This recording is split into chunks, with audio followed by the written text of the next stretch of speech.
All right. Look like we're live. It appears that we are live. We are officially the real deal. How are Great. you doing today? I'm doing wonderful. That's It's a fabulous news. it's a beautiful day here, so that's a good start. That's a nice change. It's been like storming nonstop here. It's hard Yeah. to do Pell work in the rain. Hey, but that works with the segment tonight, Uh-oh. Pell Hell. All right. Well, Yeah, you're not going to have that in the rain for sure. that's So. true.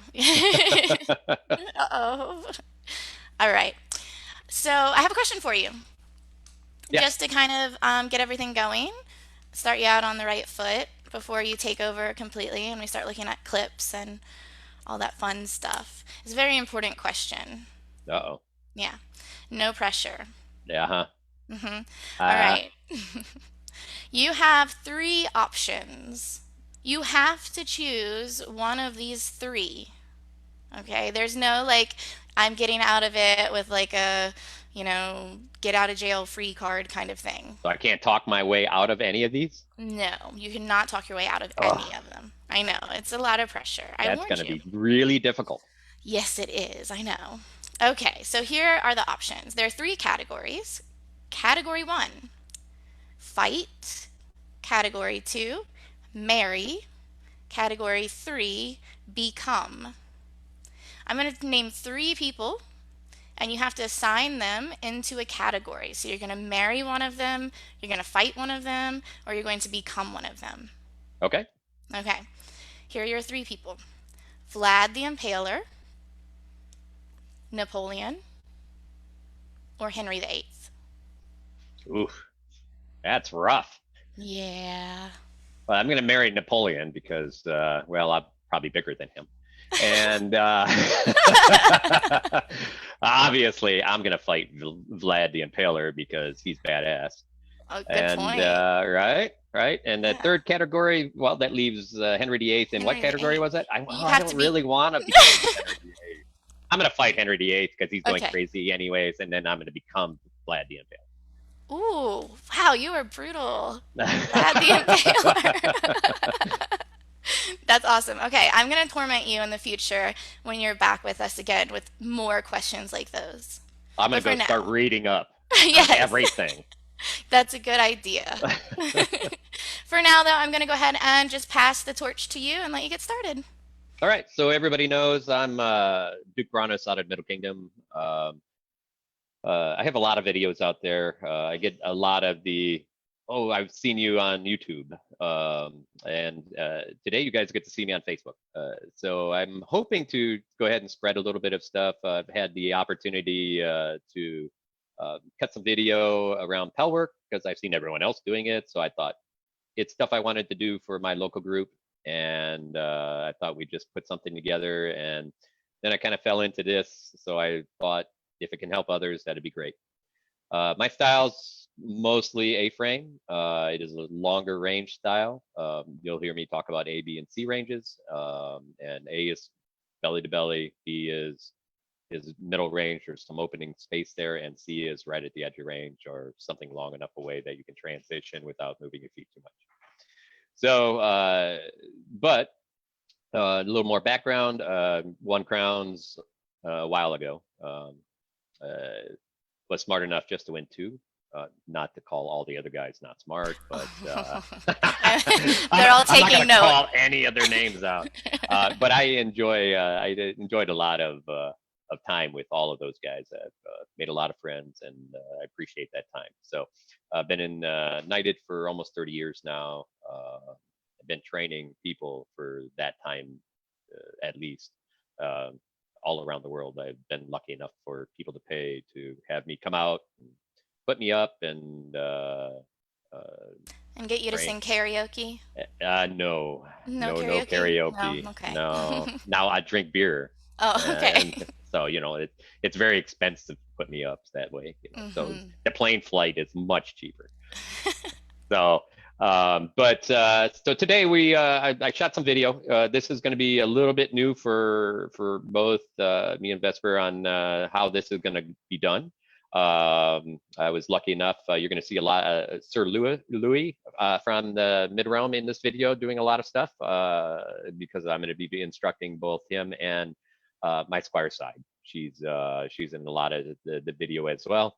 And I'm lucky enough right now in this whole crazy world. We were on vacation at the time together when this all came up, and we decided to go ahead and stay kind of as a little family unit as they live a block away from me. So we've been able to still fight and do stuff and help each other shop and clean food and do all that kind of stuff. So it's worked out very well. So I'm hoping that you guys all get something out of this. I'd like this to be interactive. So even if it gets to a point where we don't go through all the video, I don't really care, as long as if I can answer people's questions. That's the primary piece.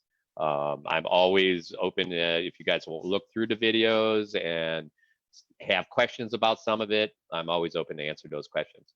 The video is going to be a little bit more detailed. At least it's going to be geared around how I teach and subtleties in not only hitting the Pell, but how to hit the Pell, how to throw a shot.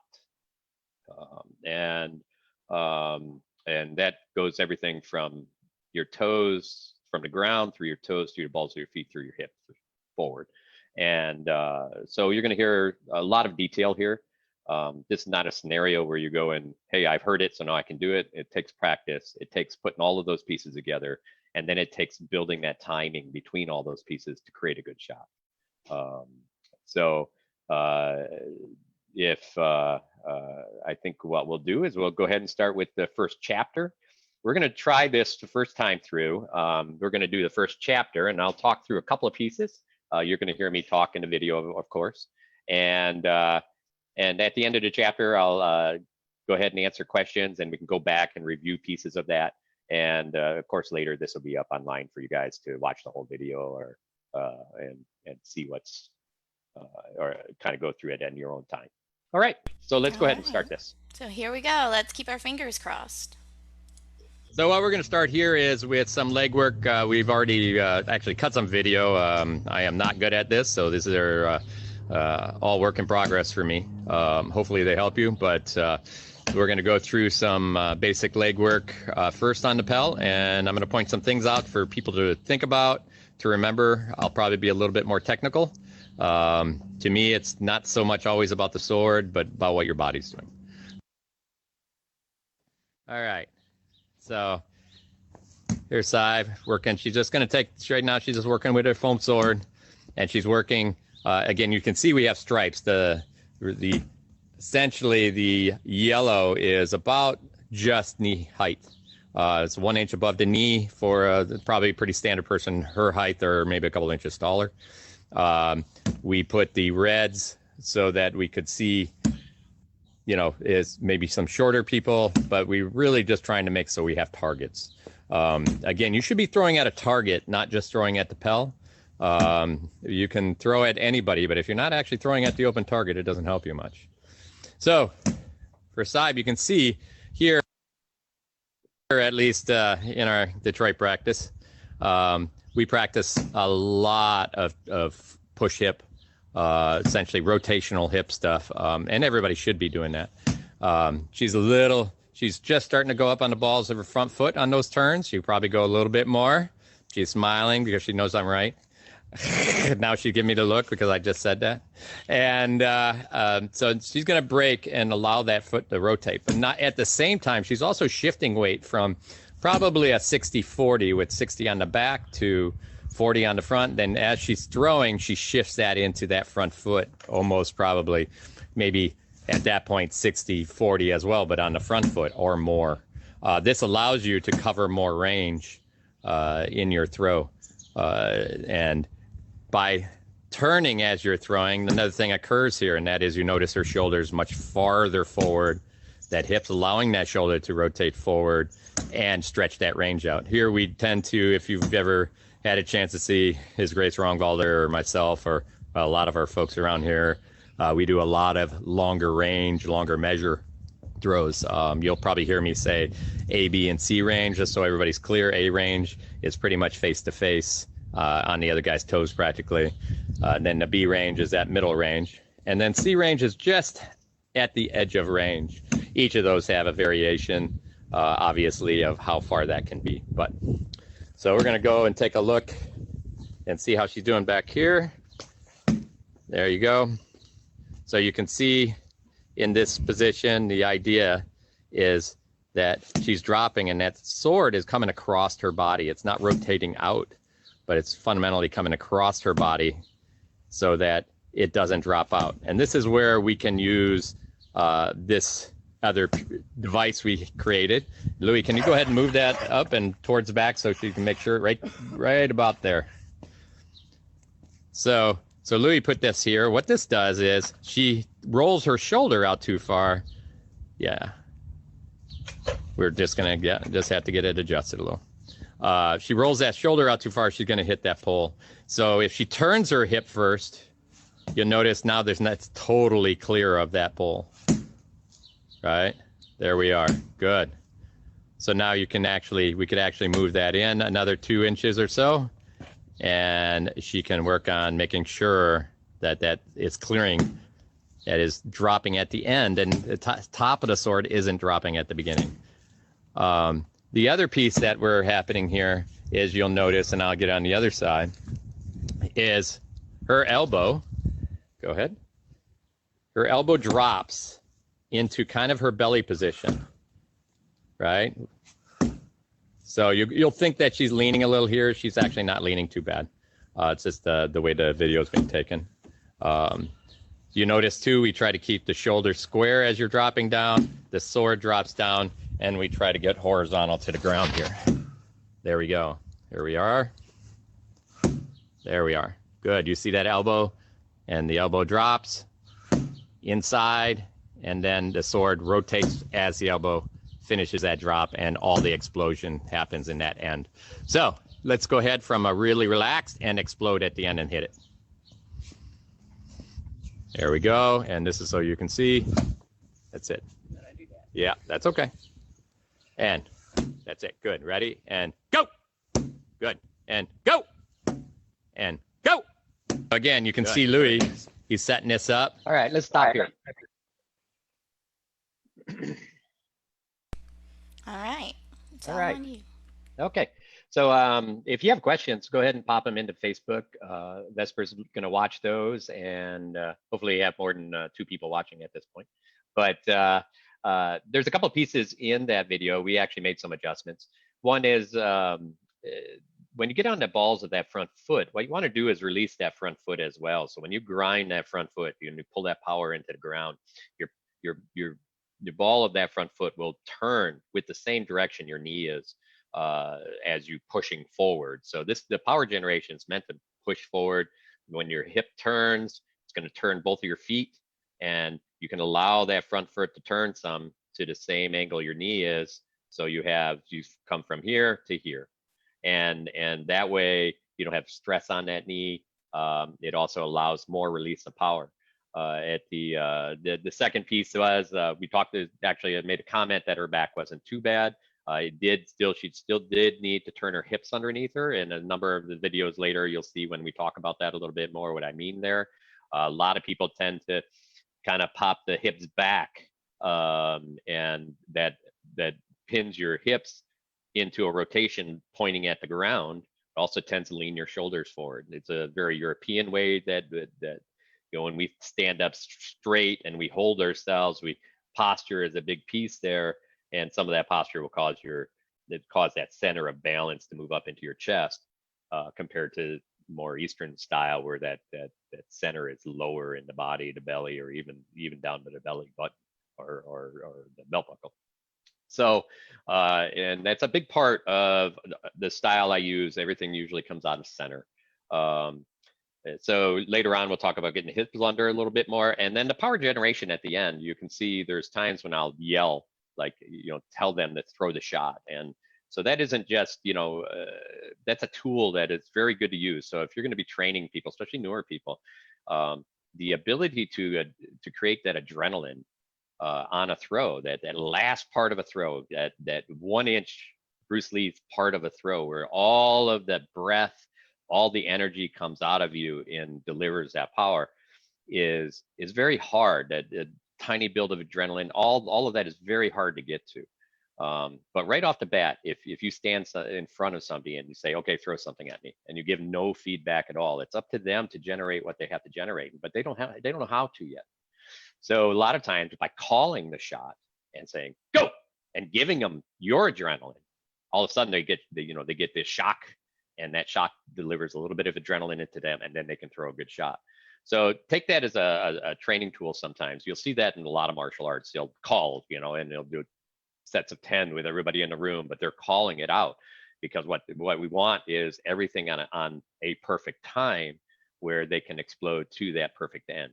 So it's just that's a little tidbit off that video I thought I'd throw out there. Do we have any questions?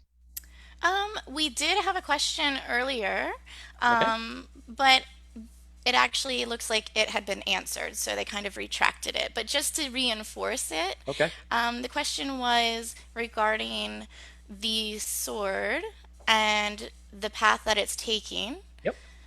Is it taking a parallel path to the Yeah. So ground? yeah. So the idea is when you take this sword and you're dropping it down. So you notice that my arm don't tilt out right away. So it starts. People talk about the sword starts first. Paul talks about that. Sean talks about it some. And the idea is that sword's going to the direction that you're going to hit. But at the same time, there's a lot of activities starting to happen in your whole body, that power generation through your body. So that sword, I'm dropping. Sword hasn't changed yet, so you don't know. I can still pop up and throw something. But I'm going to drop, and then just at that last minute, that sword goes essentially horizontal to the ground. If I'm at an angle, so if I start here and I start throwing here, first, perception allows you to see that faster. Second piece is just like in hockey or in soccer, where the goalie comes out of the net, that cuts off an angle, and that angle's harder to hit something. So when you're under a line that is more horizontal to the ground, then what happens is they have to physically block that, no matter what. They have to move their shield, or they have to at least drop their body so that shield edge covers. So that's the reason why we try to get those parallel. I've seen people even throw them in up angles. So they'll throw them up and they'll start, that angle will be below the knee, and then it hits above. Much harder to do, but I have seen people do that, and I've done it from time to time. It's really, the idea is just get into that space where you can throw that perfect blow and make them do something. And if you can make them do something once, then your next time you drop and make it look like you're going to throw something, then you pop up. You have a shield going down while a sword's going up, and that leads to usually a good ending. Hopefully that helped a little bit. Great, thank you. We also have a question. Okay. Does the deep weight shift throw off the footwork? So I think there's an idea that there's, first piece is, and this is what I see a lot of, is if you're standing too high in the first place, then you do have a deep weight shift. So you have to be a little careful. This is one of the things I explain all the time. There's not many sports, not even just martial arts, but many sports where you can just stand around straight-legged and develop movement or power. If you get into a lot of places, that power generates from the ground and generated from bent knee already. You have to be careful on how deep you bend your knees, or how deep you start, because the tension in your legs is also something that will slow you down. So you have to find that space where you're very comfortable, but that space where you're comfortable is mostly based on strength. So the lower you get, and it's tiring at first, the stronger you get there, and soon that becomes your space. That becomes the space where you're comfortable. That helps in both minimizing target and allows you to generate power up or down, depending on how you're doing it. So in this case, what's happening is there's already a movement that's going forward and shifting forward into that front leg. And again, that was probably in her case, because we were close enough, probably the far end of what middle range would be, or B range. She just had to put about 60, maybe 70% of that focus into her front leg and turn and throw to hit the Pell. The drop is one of those spaces. Yeah, you're going to have to watch. If if you're if that person's running at you or something like that, you're going to have to watch timing and things like that because you are in a lower position. But some of this key is that a lot of times either they're going to be standing straight there, or you're going to pull them into you and you can still drop and throw while you're going backwards. That's timing. Again, this is the timing you don't work on a Pell, because that Pell ain't chasing you. That Pell ain't going backwards. That Pell ain't going sideways. It ain't coming at you. But that's another layer of what I call live Pell work, where we have an opponent that you do that with. And he does simple things first while you're doing that same Pell work going forward and backwards. So those are important pieces of how to work a Pell. So you can find your timing when you can just drop and throw and then pop back up. Yeah, there's a little energy there, but that same energy while you're driving forward and dropping down and shifting all your power to that front foot, you have energy coming from front to back, not rotationally around the sides, but from front to back, straight at. That is essentially allowing you to deliver more power straight at your opponent with less energy, less tension in your body. Thank you very much for that. Another question. We have very knowledge hungry viewers tonight. Oh, that's good. I'm good. I'm happy with it.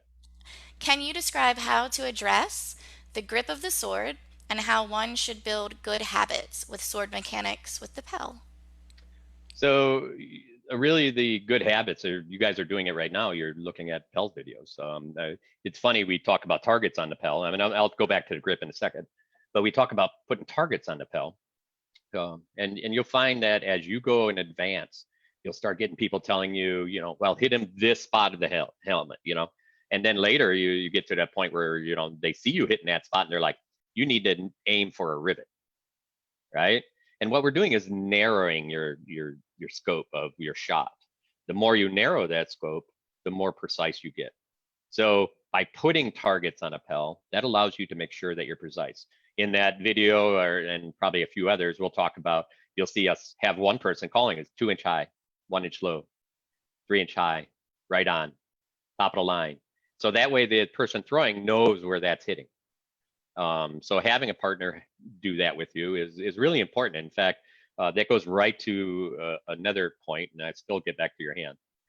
But that is, having somebody review what you're doing is critical in doing Pell work. And there are a lot of people that are excited that people are going and doing Pell work. I would tell you, I'm not a huge Pell person, but I do take all the people that usually come in through a lot of Pell work because it's a useful tool. But it's not useful if you're throwing the wrong thing the wrong way, because you will learn how to do that really well. And then when you go somewhere, you'll find out that it doesn't work and that you weren't throwing it right. And now you have to unlearn it, which is even more difficult than learning it in the first place. So what I usually do is when I'm working with people with Pell, I was lucky enough that Earl Wilfrick was my dependent in Sweden. I didn't meet him until after he was knighted. And he just sent video, 2 or 3 videos a week. And I would send 2 or 3 videos right back to him discussing just little tiny pieces he was working on. And that's how we got to that place. And so in your case, take some pictures of you throwing every shot at the Pell and send it to somebody that is willing to review it for you, or somebody that you're like, hey, I want to do this like, the way you're doing it. And, so that way they can look and say, well, you're not shifting it up enough on your front toes. Your hand is too low. You're breaking the sword out too early. That way they can review that video and you can constantly work on getting it better and better. So anyways, back to the hand. So I've seen lots of people constantly, and I'm happy that it's actually being talked about now. And that is the role, the pulling, here's your power fingers, here's your guiding fingers. And when you're using two-handed weapon, this guides a lot more than you're trying to drive power with this one. This one drives, this one snaps. That's where you're creating that snap of a weapon.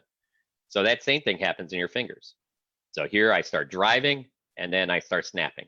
That allows that sword to tilt because you're freeing these top fingers and that power to snap at the end.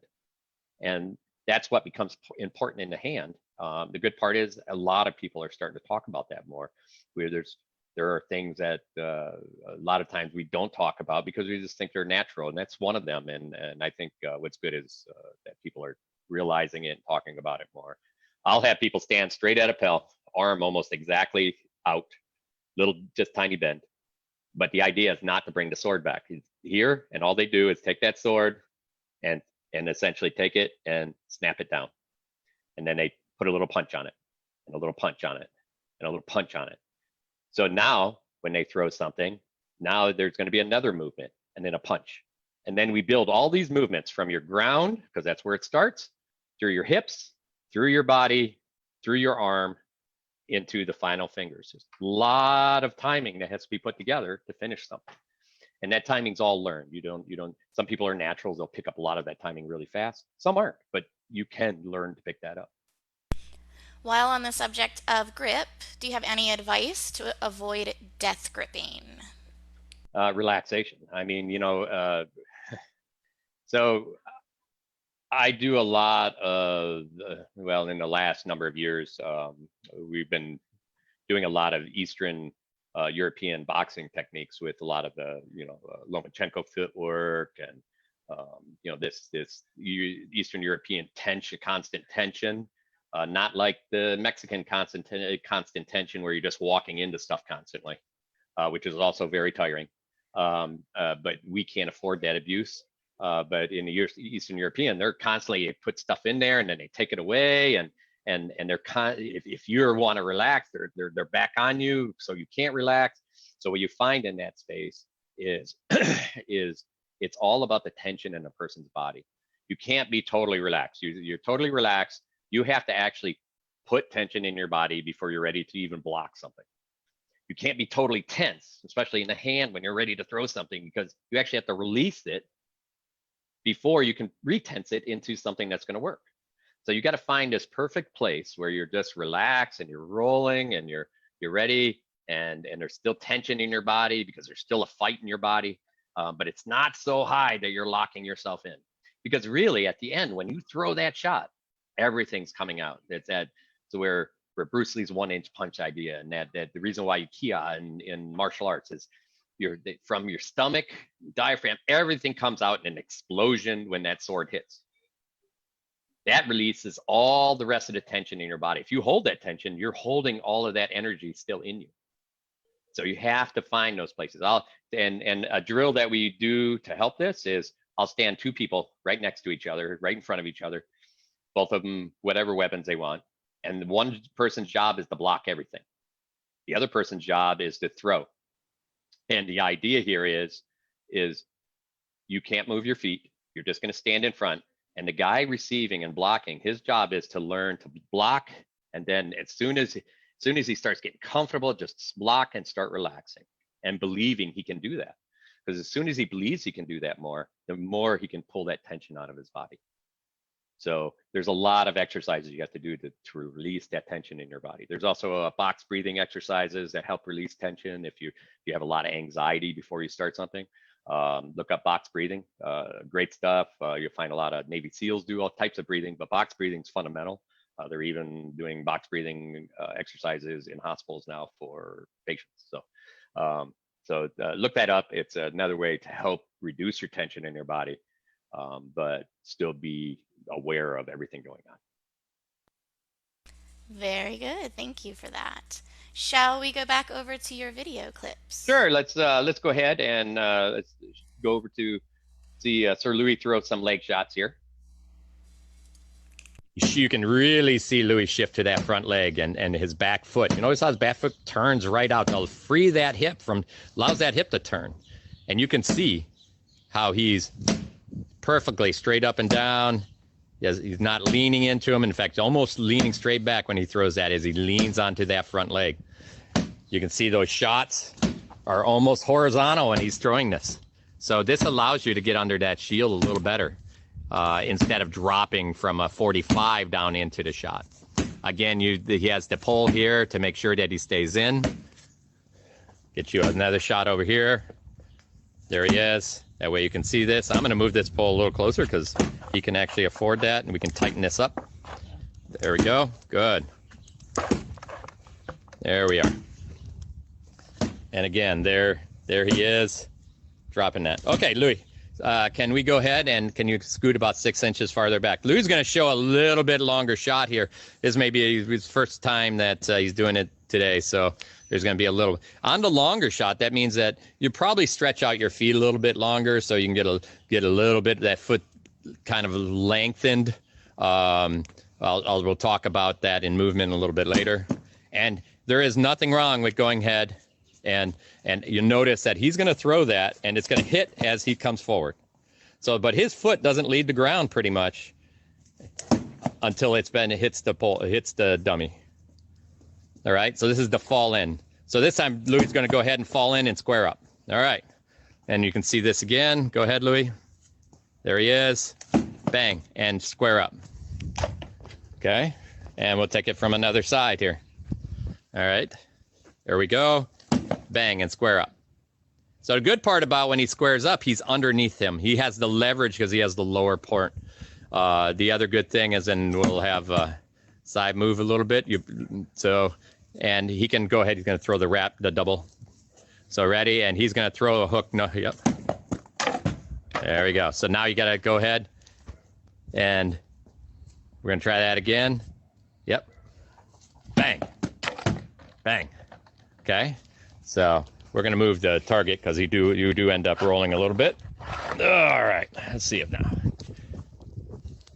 That hook right over the shoulder, Louis. All right. Here we go. Leg shot. Shift your balance. Yep. Work on the balance. There we go. Very nice. Let's do that again. That looked really good. We don't have sand in the bottom of my dummy yet, so it's just getting warm here. There we go. Okay, you have a square to hold it. There you that's right. Okay. So make sure we're going to make sure that when you throw this, it's over his shoulder because he's going to have a shield on this side. So we're going to do it once more. There you go. So he held that sword really tight until the very end, and you can see how it really transitions. So this is the idea of breaking this down into the multiple shots that we're looking for.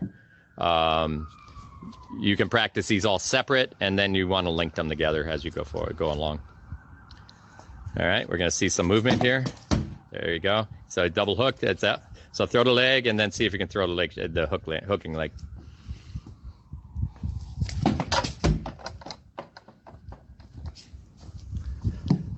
Adjust something. There we go. All right. There you go. So you're going to have this is where we practice this. If you don't practice this is where you're going to fall into people, or your shield's you're going to lean your head down and kind of point to the ground. If you notice when Louis transitions here, he tries to keep his body up as straight as possible still. All right. So make sure you're driving into that front leg and staying nice and low.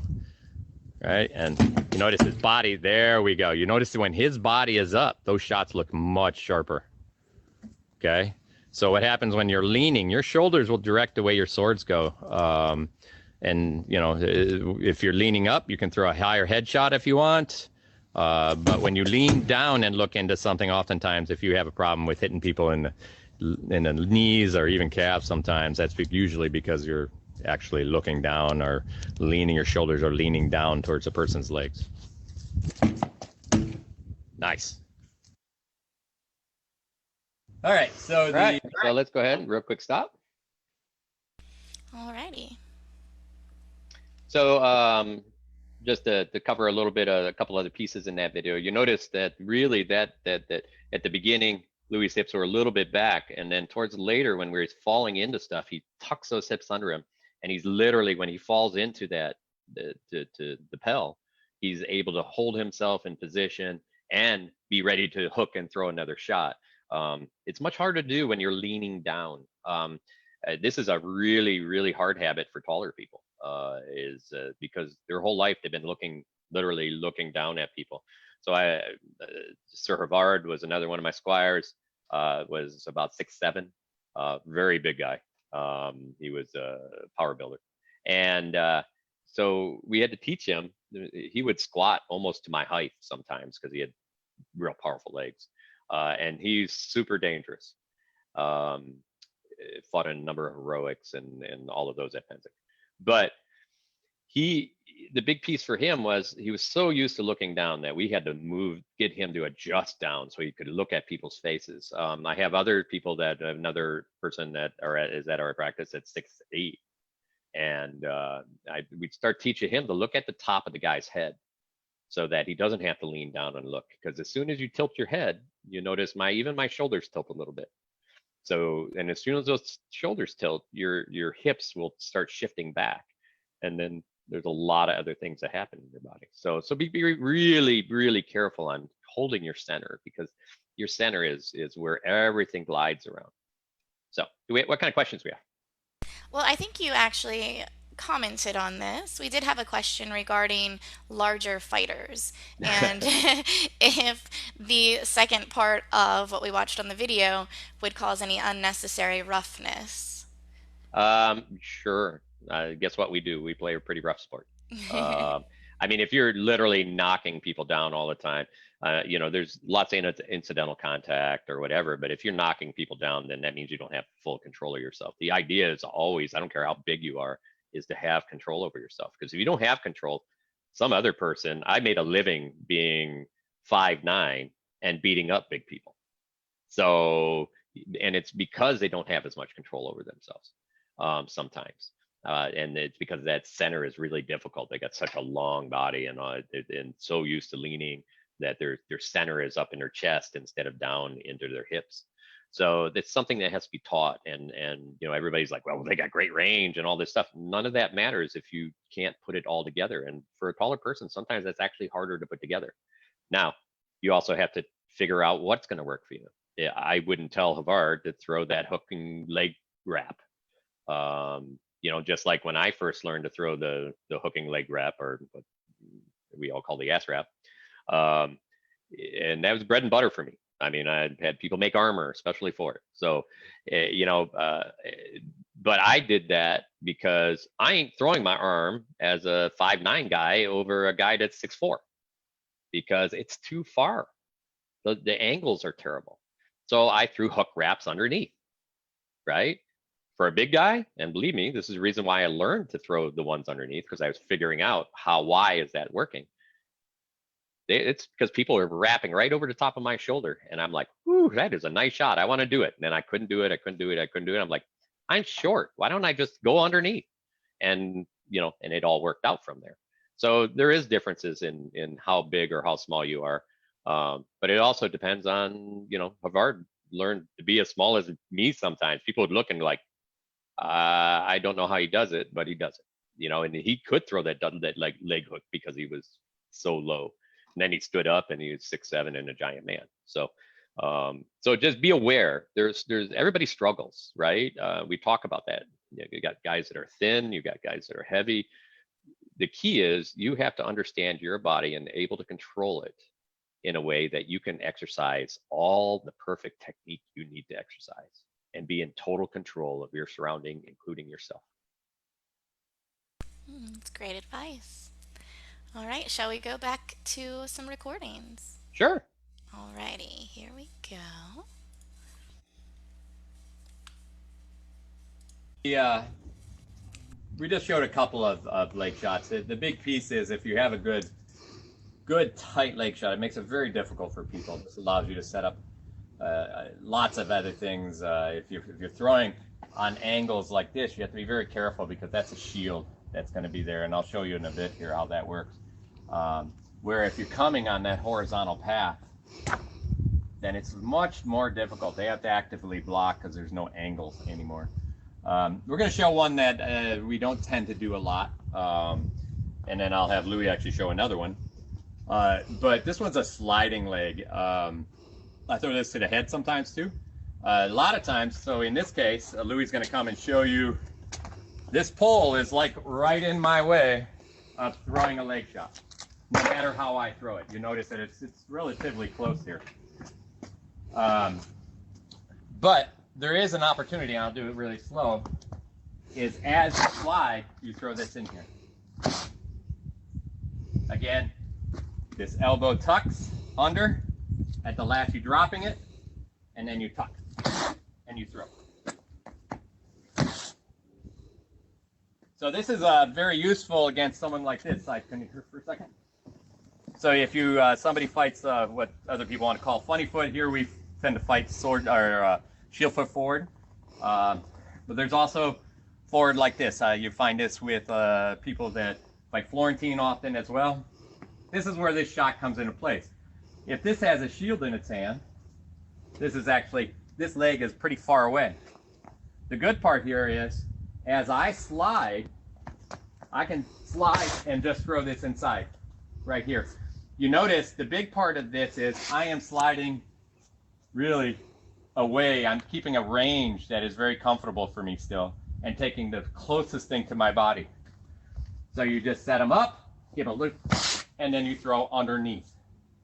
So in Florentine, what happens a lot of times, and I'll give her a sword. She's going to have a sword right there. In fact, I'll give her two. There we go. Because this tends to be the leg that we want to shoot at the majority of the time. Anything off here we think is offside. That's a big shot. Rotation is large. Easier for your opponent to see. They'll guard this leg really tight with that bottom. You notice it's right there. So that's a very hard leg to get. Even if they switch their feet around, it's still hard because that sword's right there. The idea is if I'm here, you notice they have to make a much longer block. And the timing is much harder. So this works against some Florentiners. Also works against a lefty. So I'm going to get a shield. You're going to be a lefty? I'm gonna try. You're going to try to be a lefty? There we go.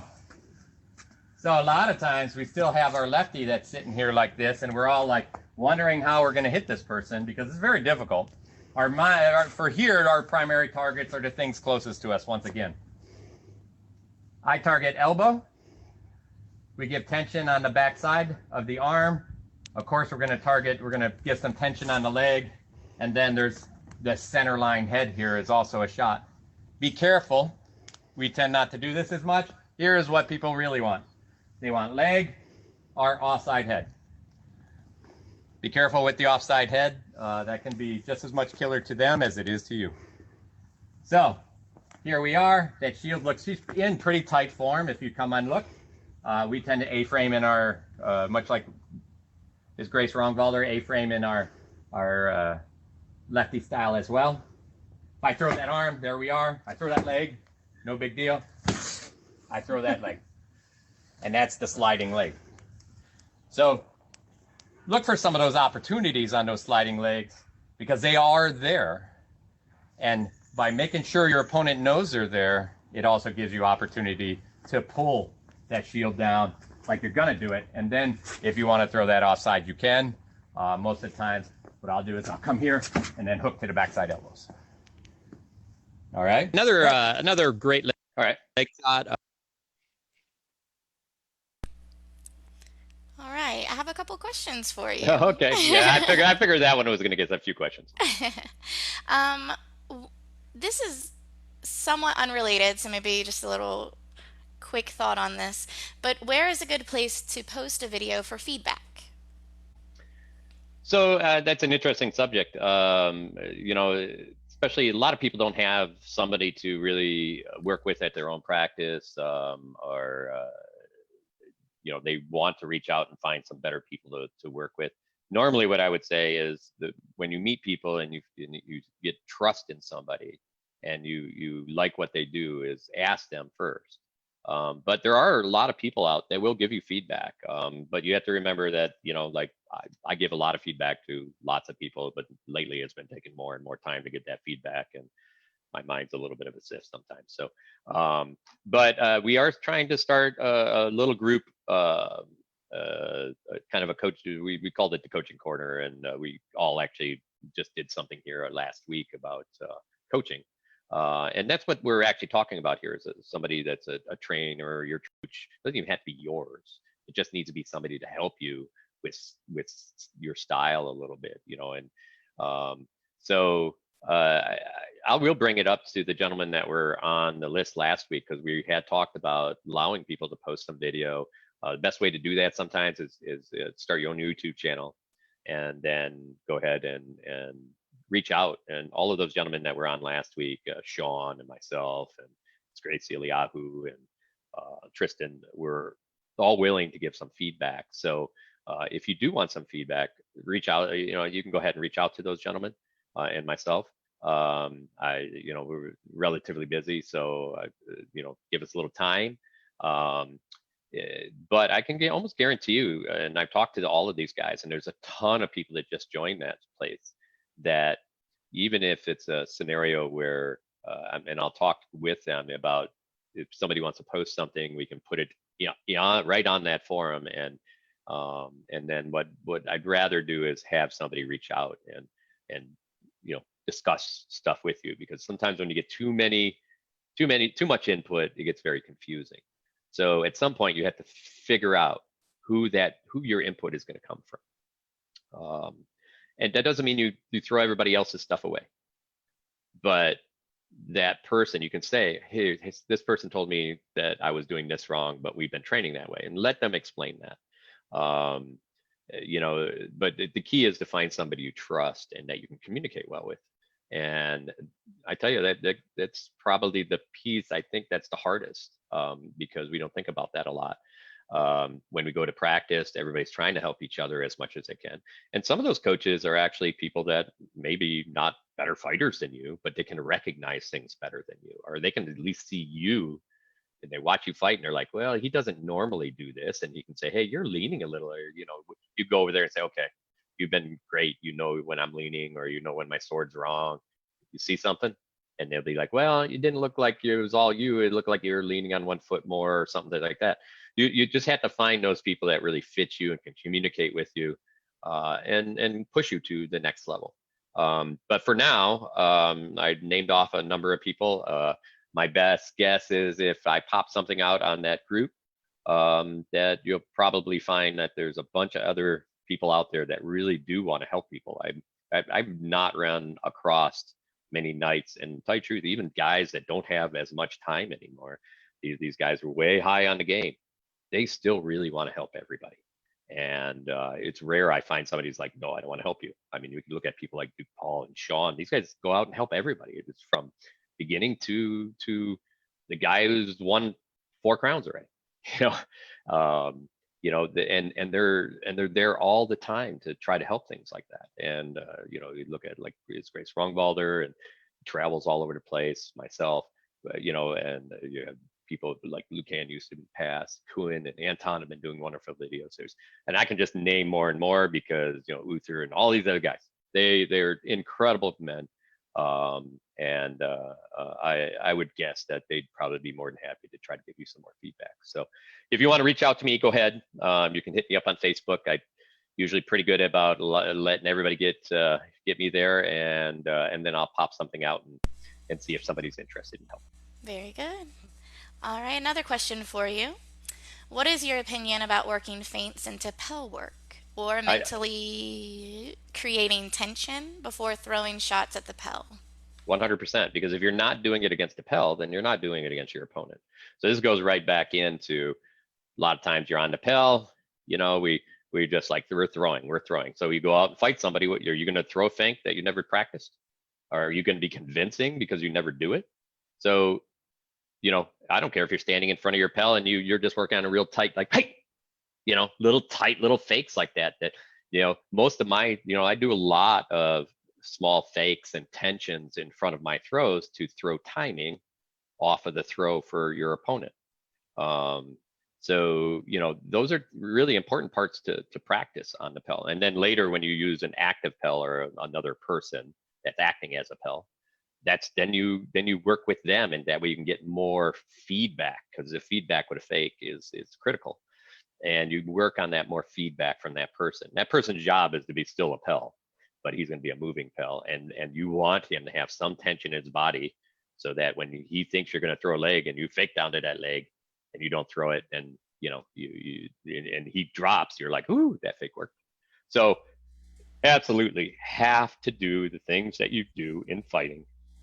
If it's on your Pell, if it's against a friend or a moving Pell, then those are things have to be done. great. All right, I think that's it for our questions as of right now. Okay.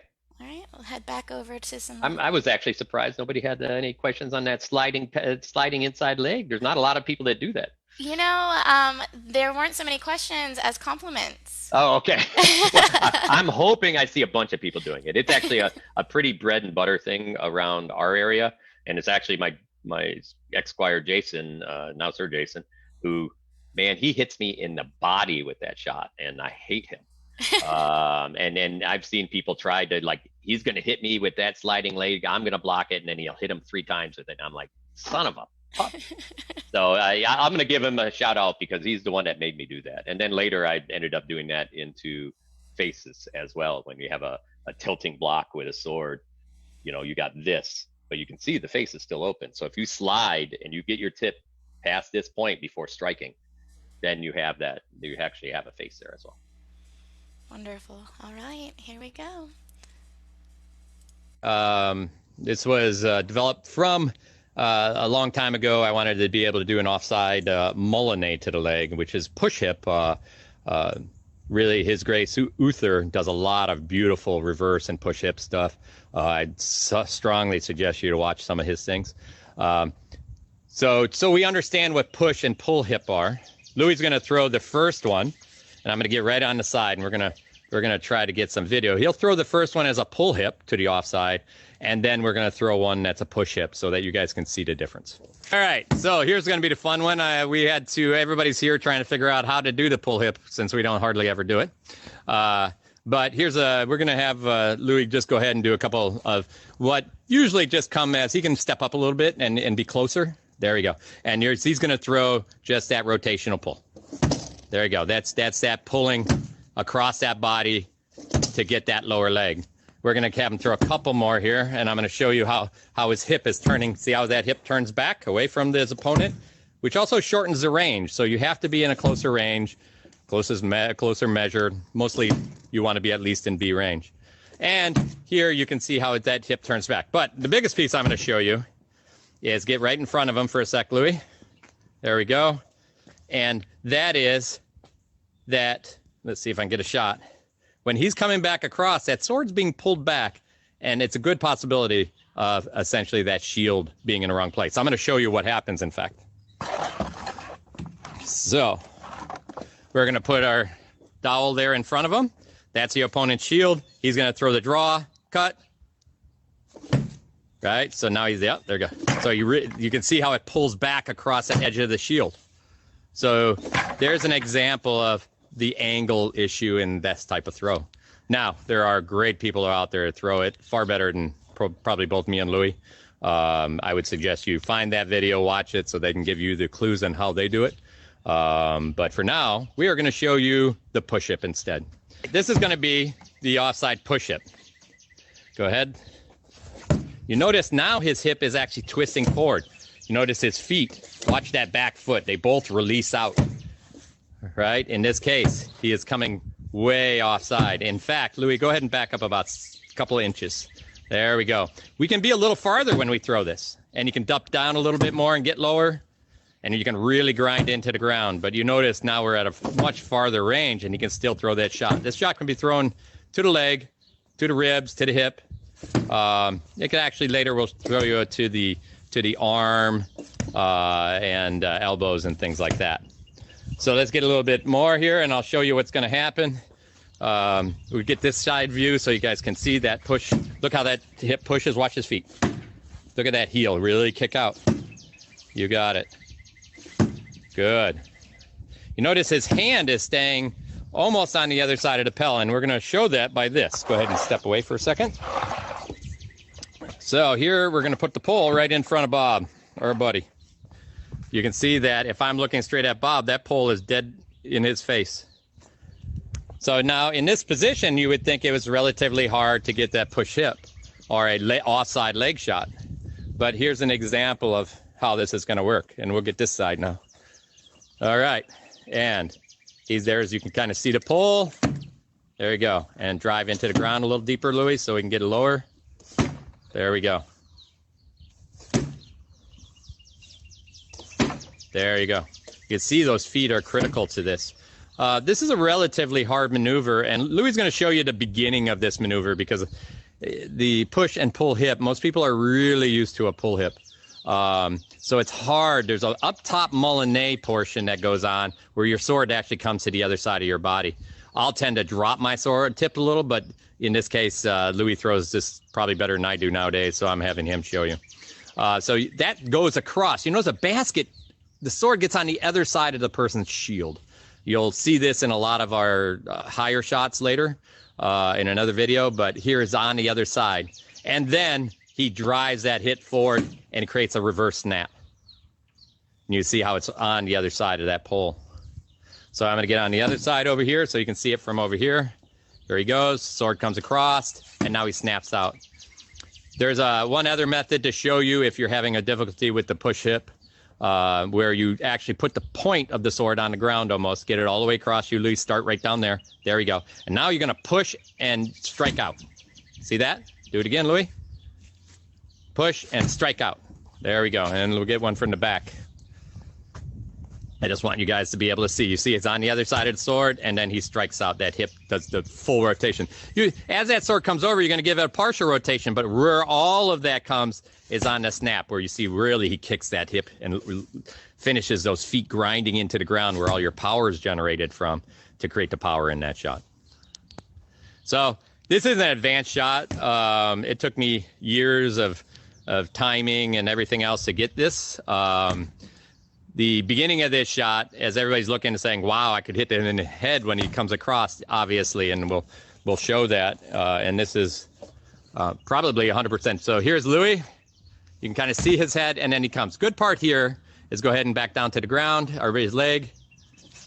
See, you can get, there's a lot of space there. So, but he's still holding that shield across. He's also, his sword's coming most of the time across the center line, so another leg's going to be picked up. But the headshot is difficult. So a lot of these, what you want to do is create timing. If the person's stepping forward, not ready to throw, that's when you throw it, because that leg's the easiest. If that person is hanging out and you know you can get it, then you give him some high fake. So give him a little bit of fake high and drop as you fake. You see how he drops, and then he throws that leg shot. That fake pulls your opponent into tension and leaves him in tension so that he can't return the shot. So just be aware that's a complex shot, both in execution and in setup. And here's another view of Sive doing the same shot. You can see her feet. So let's go ahead and stop here. All right. Okay.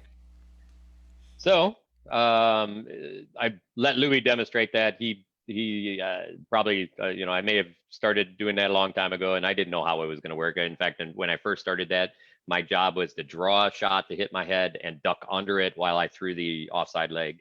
I found that worked against intermediate people pretty well. I could draw that timing out. And then I was at a heroics at Golf Wars and did it against another count at the time. And I was like, oh, look, it actually does work. Later on, I just added tension instead of trying to dodge under something. The tension would just bring tension up into that body, freeze that person in tension for a beat, and then you come underneath and you're back into defense prior to that tension being released where they can throw something. So that's what we talk about in that tension work. Tension work is, I work all inside tension work nowadays, but including breath control and everything else, and not my breath control, although there's a lot of that in there, but my opponent's breath control is also handled with tension. But tension is a really high-end part of the game. We kind of dabble in it and don't understand how we're doing it sometimes, but being aware of it is a great start. We do have a question regarding the push hip. Sure. And regarding ribs and vulnerability. Yep. So would you say that's a pretty tricky, risky shot? 100%. If you're throwing it in a space where they're waiting to throw something, you're going to be in trouble. So normally when that is thrown is when you're drawing somebody towards you. In other words, he takes a step with that foot. That foot is literally in front of the other foot, and then that means it's the closest thing into your range that you can throw and hit. Because it's also offside, there's some power generation piece here. So you really have to understand how to set hard into those places and develop your timing of your body and hip and all of that into the snap at the end of that blow. But I tell you the truth, we use it a ton around here. It works. And that's why we talk about that tension. So there has to be something before. So if that guy's throwing a shot at your head and you duck underneath that shot, you're already dropping your body in a position where you can throw it. He's in a movement, you're free. If he's standing there waiting to throw and you try to do that, have fun. Okay. Sooner or later, you will learn how to either catch that person in timing. The fight game, all fight games, and you can watch this in boxing all day long, kickboxing, Thai boxing, boxing in general, is timing, right? So we have to pick the right time for the right thing we're going to do. You know, Tyson didn't go out there and just knock people down. He built timing into his shots. They have a great analogy where they talk about it. Great fighters have really 3 blows that they throw to kill people or to knock people out. They know a lot of others. They probably even forgot more, and that was another conversation I had earlier. But they have 3 shots, and everybody knows what those 3 shots, how they're going to get knocked out. But they can't stop them because they build timing into the person's throwing stuff. I built time into how to hit them with the shots I'm so comfortable with hitting them with. Or I create that timing by putting tension, releasing that tension, creating push and pull. And what I mean by push and pull, pulling people into you like Muhammad Ali does. He pulls them into the ropes and does that rope-a-dope, but he's pulling them to throw stuff. And then he'll bounce off, hit him a couple times, and he pulls them back. He's like, come on, throw something. Because he's creating timing.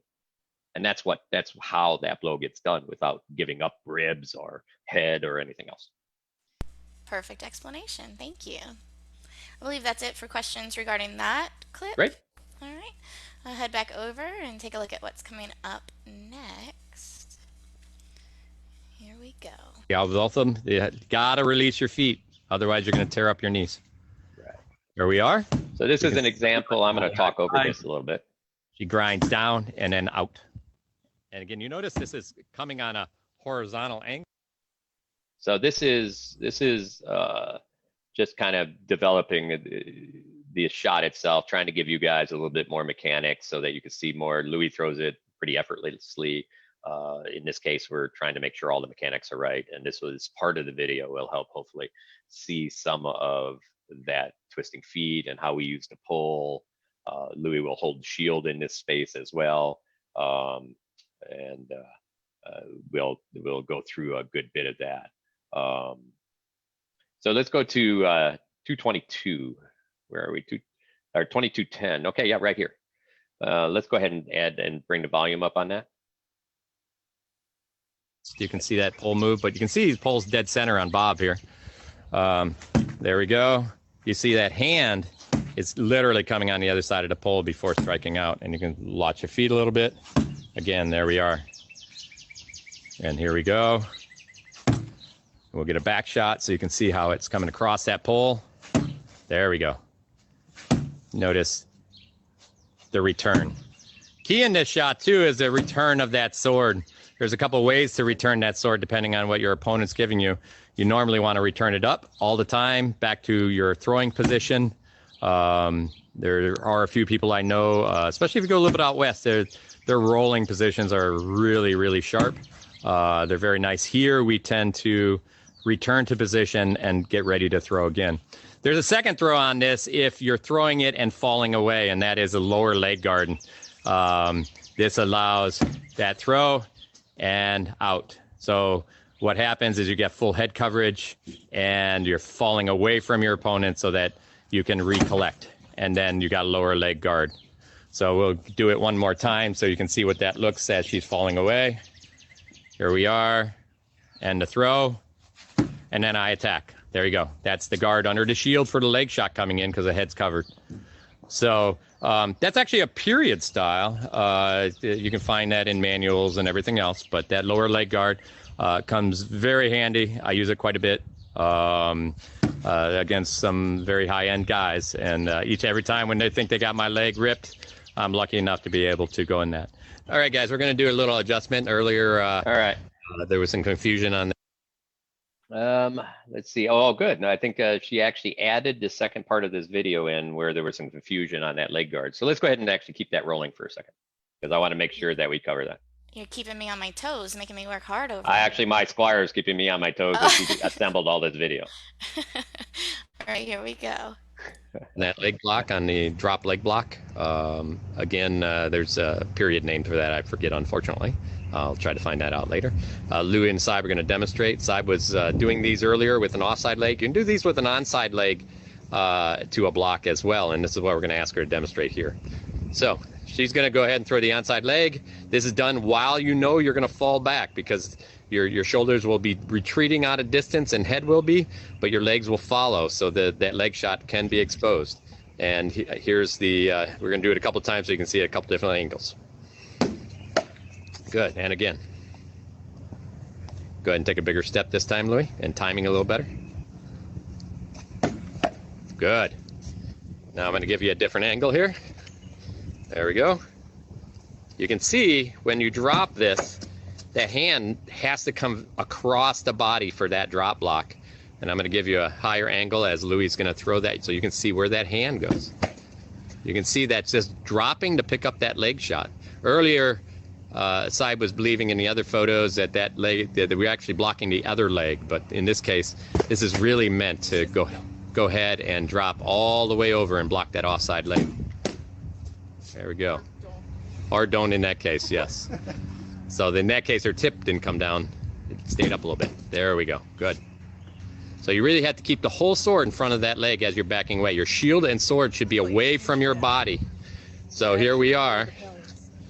For the example, here we go, and there you go. A hand just rolls over into that block. She's going to do it again.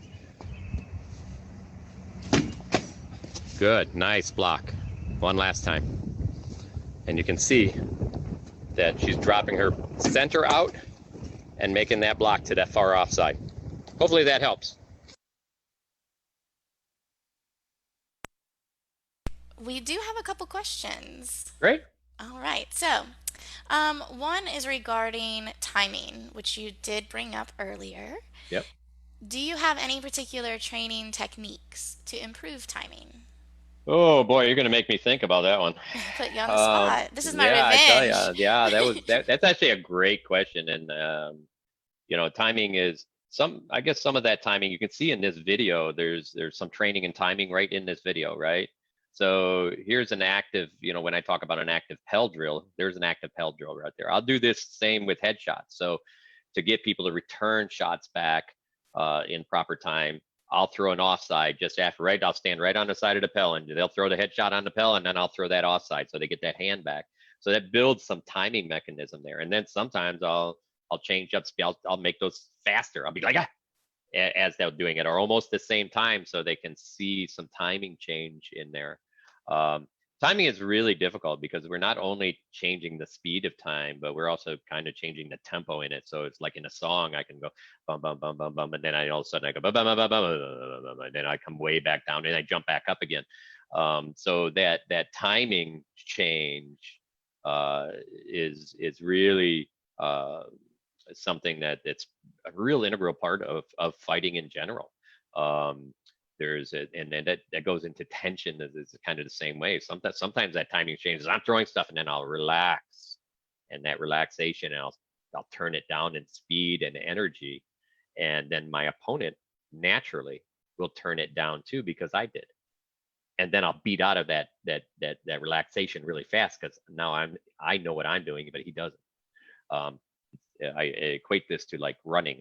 I'm not a huge runner, but when you're running a race, you have a pace, a longer race. You set a pace, and you're like, okay, I'm going to set a pace high and make this guy try to keep my pace, and you're driving heart rate up. Same time you're driving your heart rate up. But the trick is his heart rate's up, and then you slow your pace and slow your heart down. Even if you let him get in front of you, doesn't matter because he's burning himself out. And then he's like, oh, hey, wait, that guy adjusted his pace. So I got to adjust my pace. So he slows down a little bit, and then you can pick your pace back up. And then he doesn't have that same time to relax that and breathe that you did. So you're controlling that energy and you're controlling that heart rate. All of these things are built into fighting. But back to timing. So timing is probably the first piece you think about in that space. some of that timing can be developed probably just in really quick, when you have, trying to think of some of the drills that we do. We do a lot of like shadowing drills. So you have somebody shadow you and change your timing so that you can feel that change of timing better. And so here's another one. You as soon as a person brings up energy, you throw a shot. So as soon as they step, or as soon as they bring up energy, you throw a shot at them. The idea is you're reading their body, you're creating timing there, and then you throw the first shot, fall back, throw a second shot. Find that time when he's dropping that shield to breathe or step. All right, and then there's another way you can say, okay, this time I'm going to wait until he takes that first step forward, and then I'm going to throw something. Don't matter if you hit or not, but I'm going to throw something because I want to figure out that timing of the step. So there's some drills, little drills that you can do in those spaces to figure out timing better.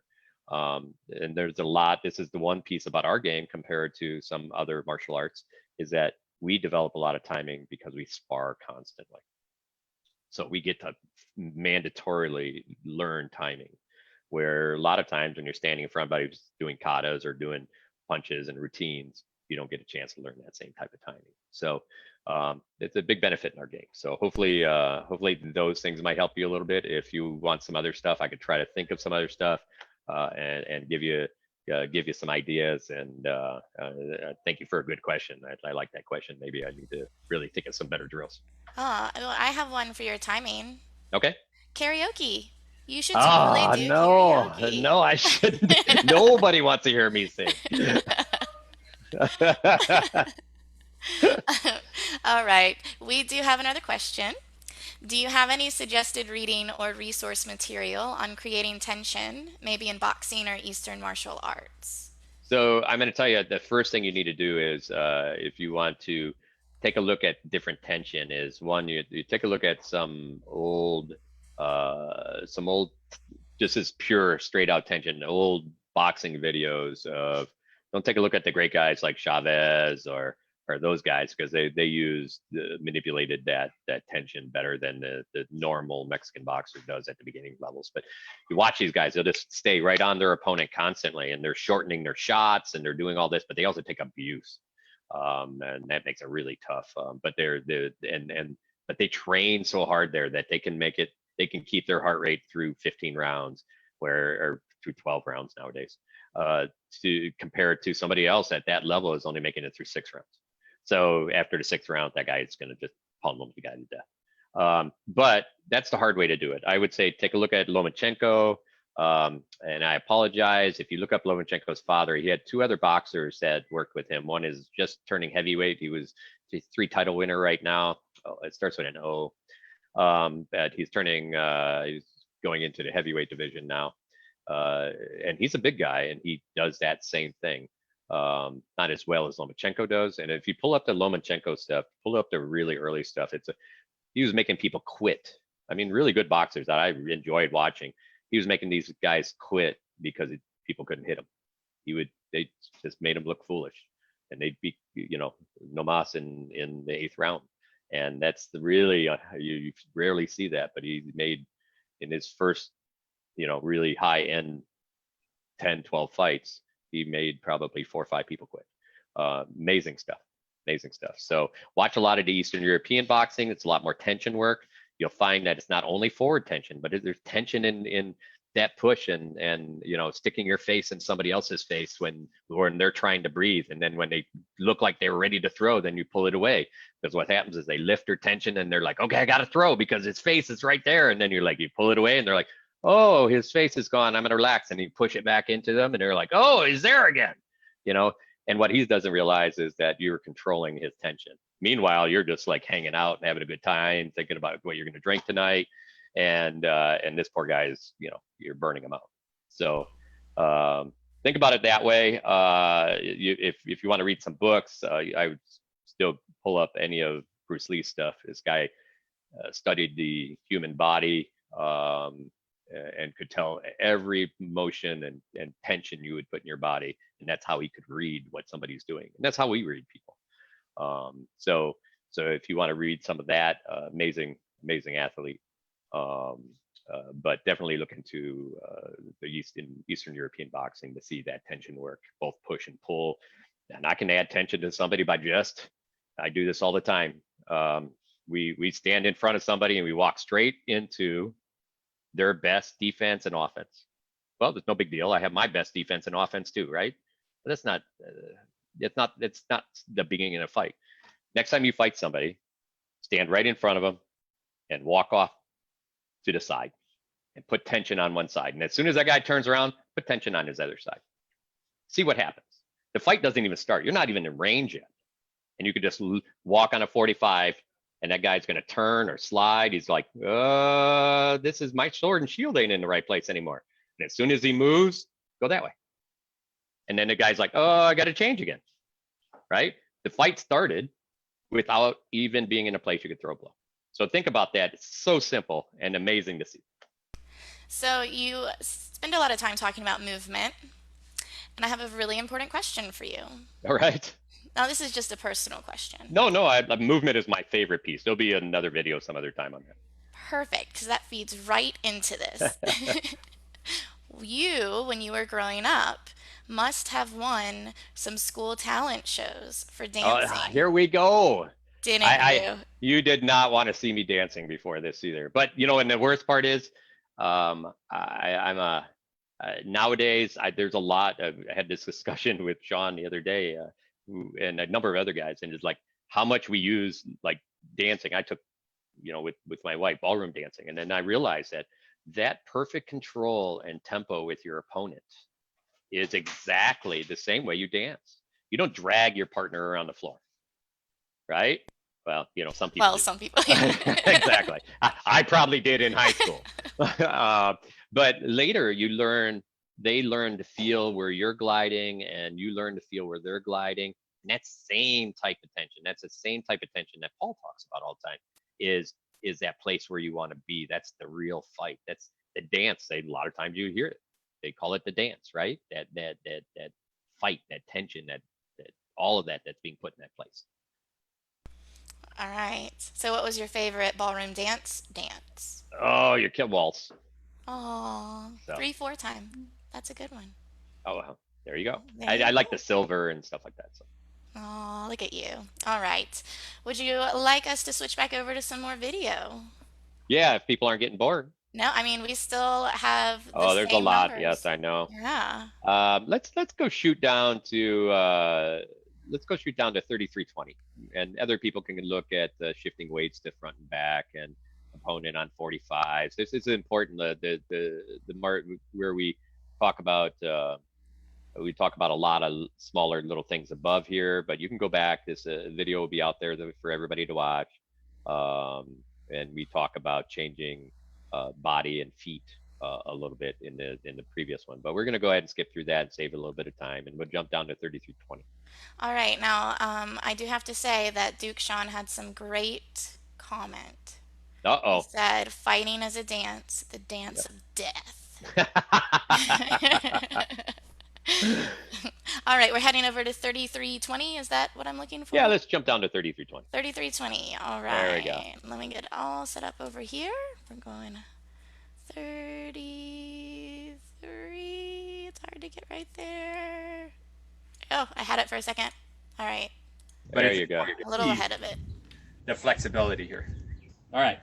So in many of these cases, what you're going to find is your opponent's we're always looking at multiple points on an opponent's body. So we're going to push towards the head when we want to get that leg, but we have to make some judgments here.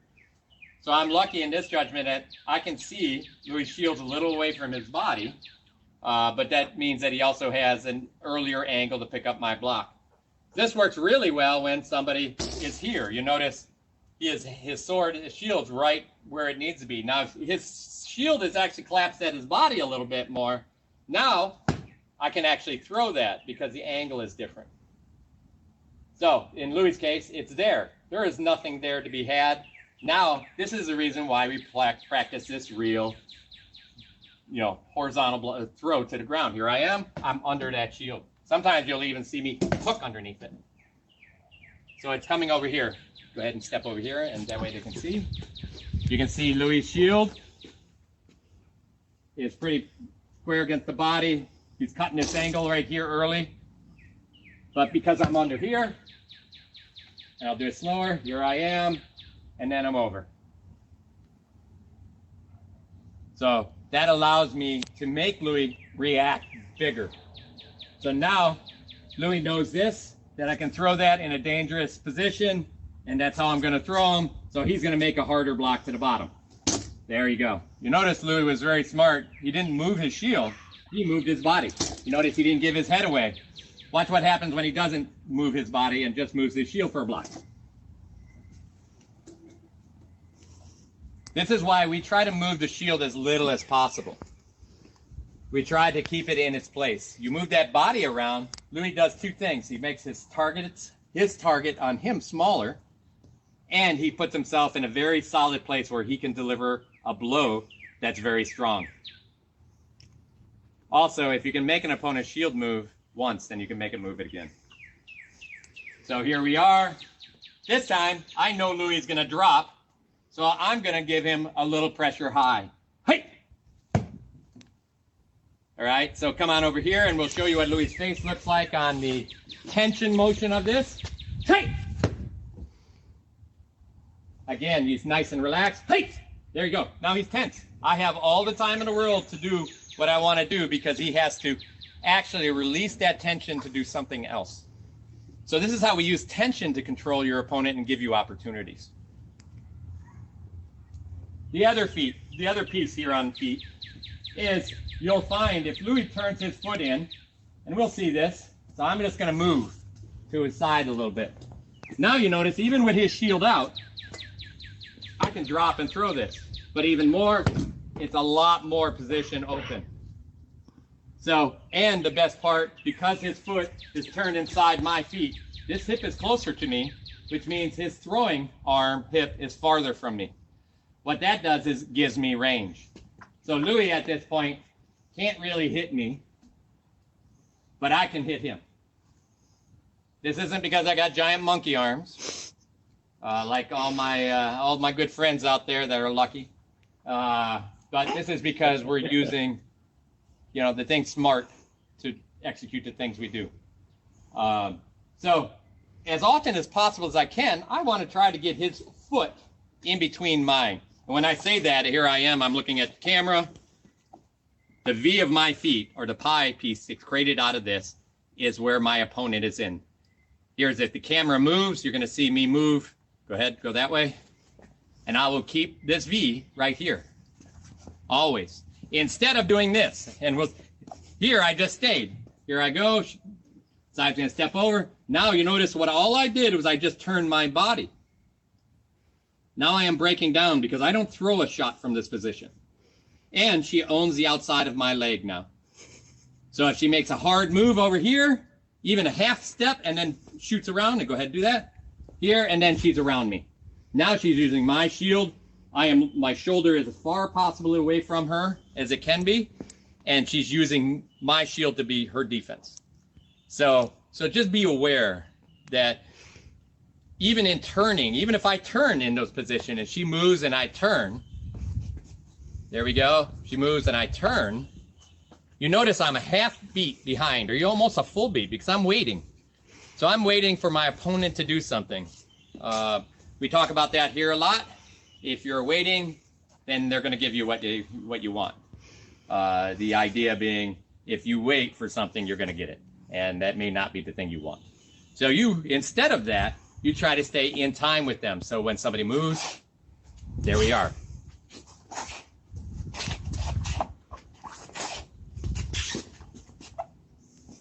And the good part about this whole time is that your shield, your sword positions, always,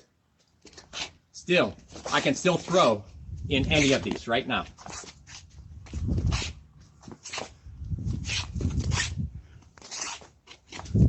Now break, and I can come back in. All right? So be aware. You see how much feet is involved in this fight, especially when we're still working on our legs. So you saw the tension. You saw why the horizontal shot works against the shield. Louis is going to show you how he's going to rip this leg. And he's going to use some of these same things. He'll also use a little bit more leaning opportunities. So you notice, and get behind me, take this one. Louis is going to give me pressure like he's going to drop and hit me on the shield side leg. Now he put me totally in a position that he wants. So he's going to do it a little faster, and he's going to go ahead. These are foam. This is another reason why we use this. There we are. Once more. There we are. And this is a leg that's out here. Here's another example. This time Louis is going to get me to take a step, and then he's going to go ahead and take that outside leg. Okay? Ready? As soon as I step, Louis is going to throw. Ready? Here we go.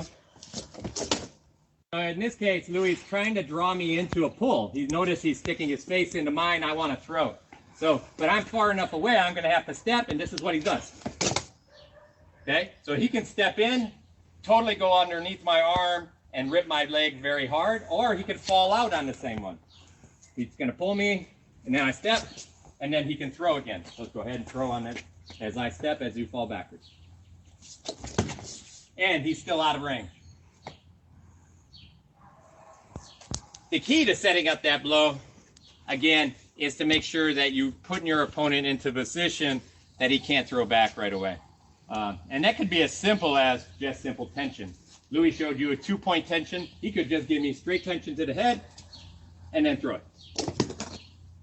You notice, watch my arms, once more.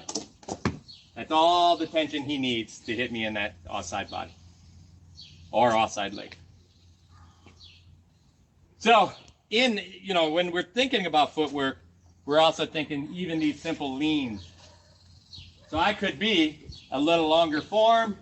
My feet aren't going to be in the pie here. I'm going to show a little bit of different style. In this case, Louis is going to lean one way, and then he's going to come back. He pulls me over. I shift my balance to this outside. Now he's just taking my arm. Before, it was covered. Right? So I'm still good here.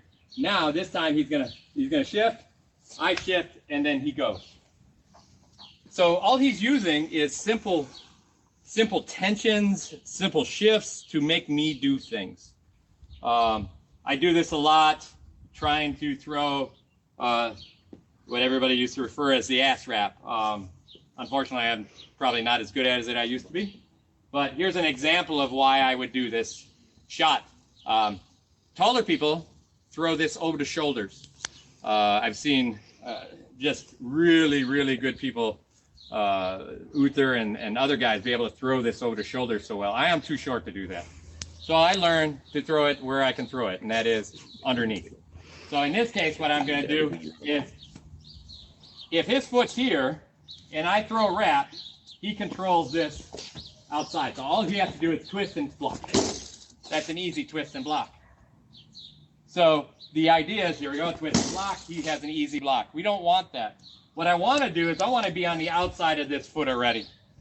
Sometimes your opponent will give that to you. So if you see your opponent standing here like this, I'm good. All I'm going to do is shift into this basket and then step around, because they give me that outside.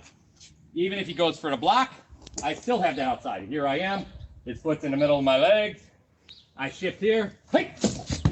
Still. It's too late. He can't reach far enough back. He can't twist his hips enough to get that. If I want to make that happen, sometimes I do this. I'll lean in here just to make sure he's paying attention. You notice my foot takes this outside, and then I fall. But the idea is to try to break these feet. We're always trying to break these feet because it takes, just like in boxing, it takes the blow, the power of the blow, and puts it into different positions. Boxing footwork is slightly different, but the idea is fundamentally the same. When you're fighting a lefty boxer, you want to own the outside lines. In other words, you want to be on the outside of their foot. There he is. I want to be out here. Because then when he throws, go ahead and put that down.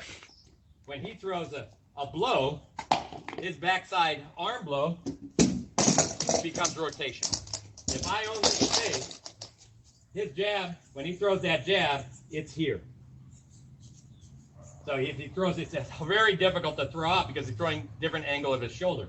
He's going to turn, he's going to throw that jab, it's going to cross. Compared to, here I am, I turn it over, it's right into him. Bang, you notice my shoulder's going right at his head. Where his shoulder's going where his hip is. I throw this cross, it's right here. That power generation is here. Over here, he's throwing a hook. What happens is he can't reach quite as far because I own the outside. If I get in here now, watch what he throws that hook. Bang, right on the chin. So that same thing happens when we're throwing swords. And this is the reason why we try to own feet a little bit.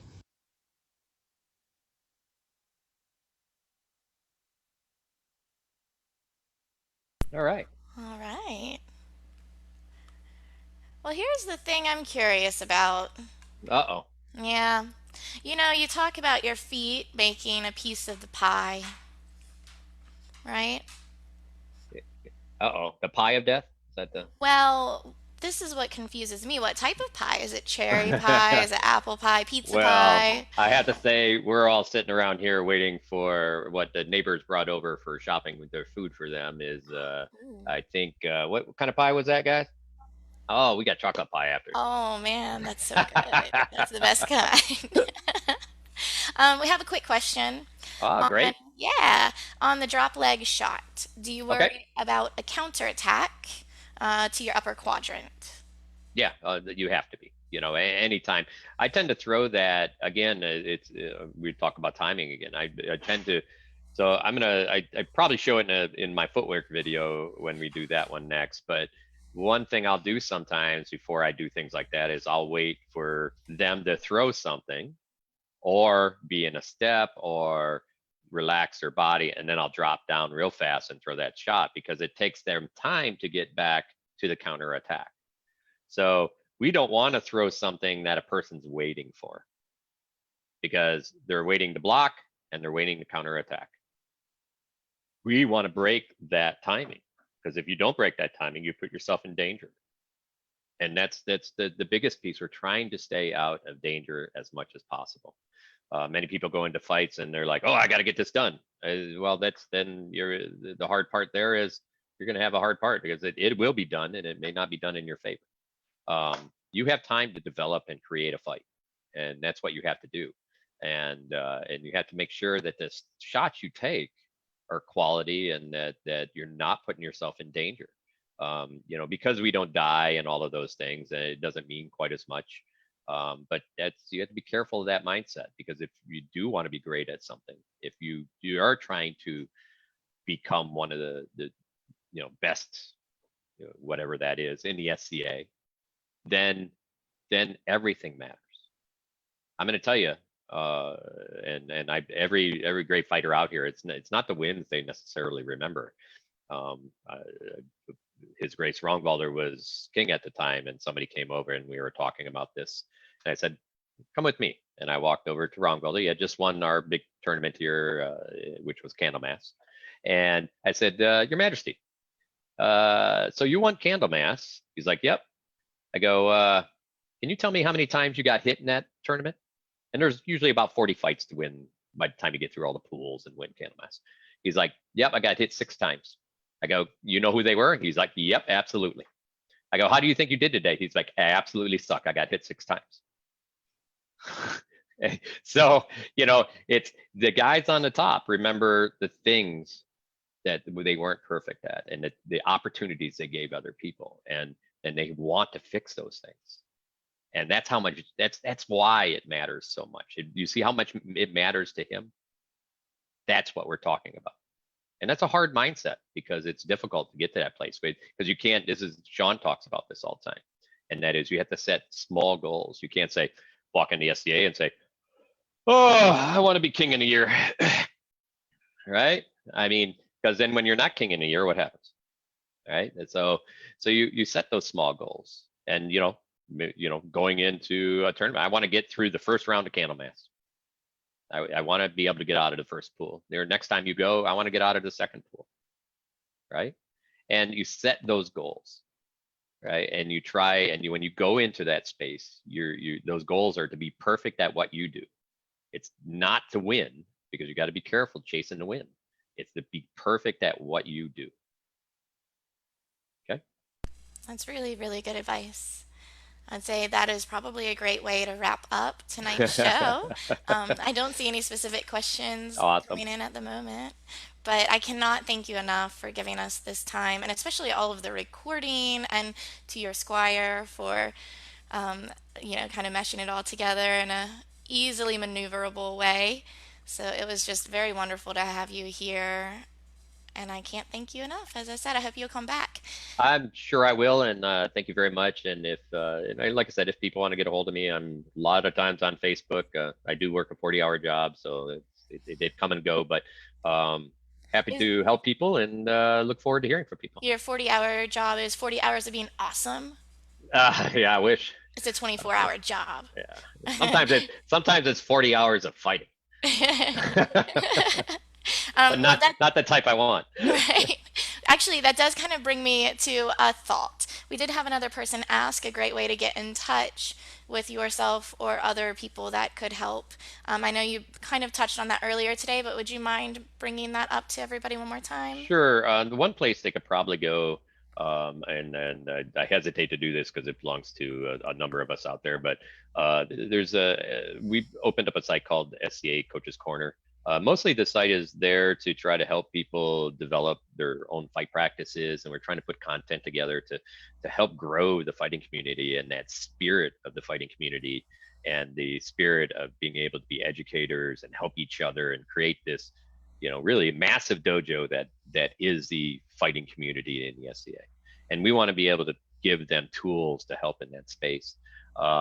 So if you go out there and look through some of the stuff, and if you have some questions, put them out there and say, hey, I'm looking for this in one of those, in one of the comments, and because we're reading those things a lot, and there's a lot of other great.